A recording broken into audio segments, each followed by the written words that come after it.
Olá, vamos conversar hoje sobre metodologias ágeis? Para quem está entrando agora no mundo da prototipagem, pode ter certeza, dominar esses conceitos é o primeiríssimo passo.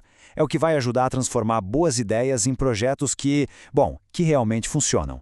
Olha só nosso caminho. A gente começa entendendo por que o ágil nasceu. Depois, vamos mergulhar na filosofia por trás dele, o manifesto. Em seguida, partimos para a prática, com o Scrum e Kanban. Vamos aprender a ouvir quem importa, o cliente, com as histórias de usuário. E no fim, a gente amarra tudo. Vamos nessa? Então, para a gente sacar a importância do ágil hoje, primeiro a gente precisa dar um pulinho no passado. Precisamos entender o problema que ele veio resolver, que era essa rigidez toda dos métodos mais, digamos, tradicionais. Pensa só, antes do ágil era super comum ter projetos, principalmente de software, que se arrastavam por meses, às vezes anos. Eles seguiam um plano super engessado e muitas vezes, no final, o resultado não era bem o que o cliente queria. Por quê? Porque o mundo muda, as necessidades mudam e o plano não mudava junto. E o grande culpado disso tudo era o famoso modelo cascata. A lógica era totalmente linear, uma coisa depois da outra. Para começar a implementação, por exemplo, o design precisava estar 100% concluído. Isso criava uma barreira, uma rigidez absurda. Imagina se no meio do caminho o cliente percebesse que queria algo diferente. Nossa, era um pesadelo logístico e financeiro para mudar qualquer coisa. E foi justamente para combater essa rigidez que lá em 2001, um grupo de desenvolvedores se juntou e criou um manifesto ágil. E um detalhe importante, ele não é uma receita de bolo, não é uma metodologia. É mais como uma filosofia, sabe? Um conjunto de valores que mudou completamente o jeito de pensar e criar produtos. O primeiro valor é a base de tudo. Pessoas e a colaboração entre elas são mais importantes do que se prender a processos e ferramentas. Às vezes, uma boa conversa, uma troca de ideias rápida entre equipe resolve um problema de forma muito mais eficaz do que seguir um procedimento burocrático. O segundo valor foca no que realmente gera resultado.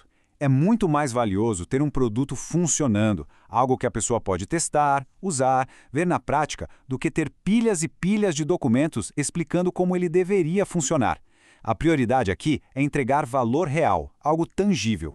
Aqui, a mudança é na relação com o cliente. Ao invés de ficar preso num contrato super rígido definido lá no comecinho, a proposta do ágil é criar uma parceria. O cliente vira parte do time, colaborando o tempo todo para construir juntos o melhor produto possível. E chegamos no coração do ágil. Essa é a sua maior força. Valorizar a capacidade de adaptação. É entender que mudanças vão acontecer e tudo bem. Na verdade é ótimo. Um bom projeto abraça as mudanças, porque o mercado muda, as ideias melhoram e o produto final tem que refletir isso. E aqui tem um ponto muito importante para quebrar um mito.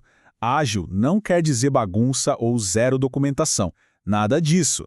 A ideia é ser inteligente, é focar em criar documentos que realmente ajudem, que sejam úteis e objetivos, em vez de perder tempo escrevendo manuais gigantes que ninguém nunca vai ler. Beleza, a filosofia está clara. Mas, e na prática? Como a gente organiza o trabalho no dia a dia? É aqui que entram os frameworks. Vamos conhecer dois dos mais famosos e usados no mundo todo, o Scrum e o Kanban. Vamos começar pelo Scrum. Pense nele como um sistema que dá ritmo para o trabalho.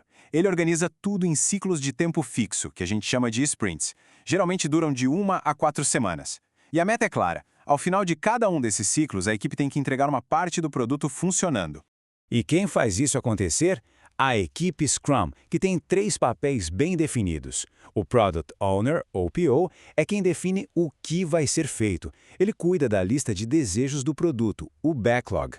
O Scrum Master é o guardião do processo, garantindo como o trabalho flui. E os desenvolvedores, claro, são quem bota a mão na massa e constrói o produto. Esse ritmo que eu falei é marcado pelos eventos do sprint. Tudo começa com o planejamento, para decidir o que será feito no ciclo. Depois, todo dia tem uma reunião rápida para alinhar a equipe. No final, a revisão mostra o que foi entregue e a retrospectiva é o momento de aprender e melhorar para o próximo ciclo. É um ciclo de evolução contínua. Agora, vamos para o Kanban. Se o Scrum é sobre ritmo, o Kanban é sobre fluxo. A grande diferença é que aqui não tem sprints, não tem ciclos fixos de tempo. O objetivo é mais direto: visualizar o trabalho e fazer com que as tarefas fluam da coluna a fazer para feito do jeito mais suave e eficiente possível. O Kanban se baseia em 3 ideias bem simples e poderosas. A primeira, visualize tudo num quadro. A segunda, Limite a quantidade de coisas sendo feitas ao mesmo tempo, o famoso WIP, para evitar sobrecarga e manter o foco. E a terceira, fique de olho nesse fluxo o tempo todo, medindo e otimizando para eliminar gargalos e ser cada vez mais eficiente. Certo. Já vimos a filosofia, já vimos como organizar o trabalho. Mas e o que precisa ser feito? Como a gente define isso de um jeito ágil? É aqui que entra uma das ferramentas mais legais e úteis, especialmente para prototipagem, as histórias de usuário. O nome já diz tudo, né? Uma história de usuário é uma maneira bem simples e, eu diria, até humana de descrever um requisito. O foco é sempre na pessoa que vai usar o sistema. Isso é ótimo porque estimula a conversa e garante que toda a equipe entenda o porquê de cada funcionalidade. E esse formatinho padrão é simplesmente genial. Como eu quero pra quê, ele meio que obriga a equipe a pensar em 3 coisas cruciais. Quem quer isso, o que exatamente essa pessoa quer e, o mais importante de tudo, por quê? Qual o benefício que isso vai trazer? Isso alinha todo mundo em torno do valor que precisa ser entregue. Mas uma história sozinha não basta. Olha que interessante. Para ela ficar completa, ela precisa de critérios de aceite. Eles definem de forma bem clara o que significa pronto. Usando o exemplo da tela, dado que existem tarefas atrasadas, quando o dashboard carrega, então elas aparecem em vermelho. Pronto. Sem ambiguidade, sem eu acho que. Fica claro para todo mundo o que precisa ser feito e como testar.